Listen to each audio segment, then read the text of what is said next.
Cuando tú estás estudiando, la primera hora estás lúcido, estás aprendiendo, pero ya la segunda hora estás cansado, la tercera hora estás más cansado y así sucesivamente. Si tienes sed, tomas el primer vaso de agua y sientes una satisfacción enorme. Con el segundo vaso de agua ya no sientes la misma satisfacción. Ya con el tercer vaso ya te sientes lleno, y si te tomas un cuarto vaso, ya incluso no solamente te sientes bien, sino que te puedes sentir mal. Esa es la ley de los rendimientos marginales decrecientes, por ponerles ejemplo, ¿no? Entonces, ahí está el método científico: observación, hipótesis, experimentación, teoría o ley.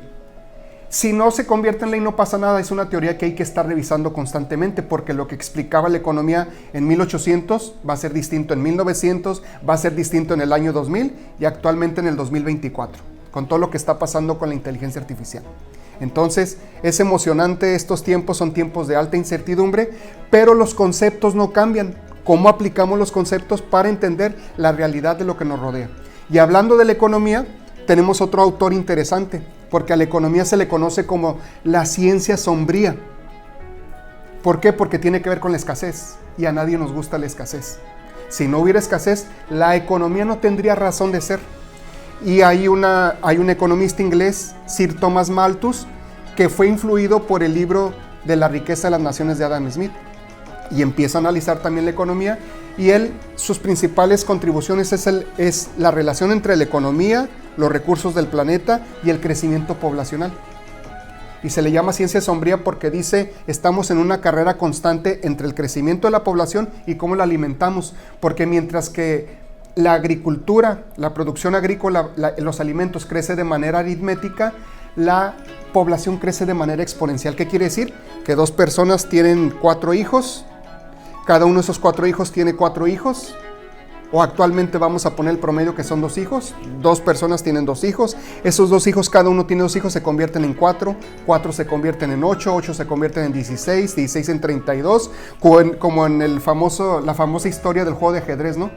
Que si tú pones un granito de arroz en el primer cuadrito y un granito de arroz en el segundo, dos granitos de arroz en el segundo, 4 en el tercero, en el último cuadrito del ajedrez ya no te alcanza el arroz de todo el mundo. Lo mismo sucede con la población. Entonces decía, va a llegar un momento en el que ya no se va a poder satisfacer las necesidades de toda la población. Y entonces Sir Thomas Malthus decía que son muy necesarias las guerras y las pandemias para disminuir el crecimiento poblacional. Entonces fíjense lo feo que se oye, ¿no? Necesitamos guerras, necesitamos pandemia para estabilizar el crecimiento poblacional. Entonces es una lucha constante, y por eso se le conoce a la economía como la ciencia sombría. Nosotros tenemos que trabajar con la escasez de los recursos, y eso lo tenemos que hacer buscando ser muy eficientes y muy eficaces con lo que queremos. Y uno pudiera pensar que cuando pasa el tiempo, desde Sir Thomas Malthus, que es de principios de los 1800, pues somos más eficientes o más eficaces. Pero la verdad es que no.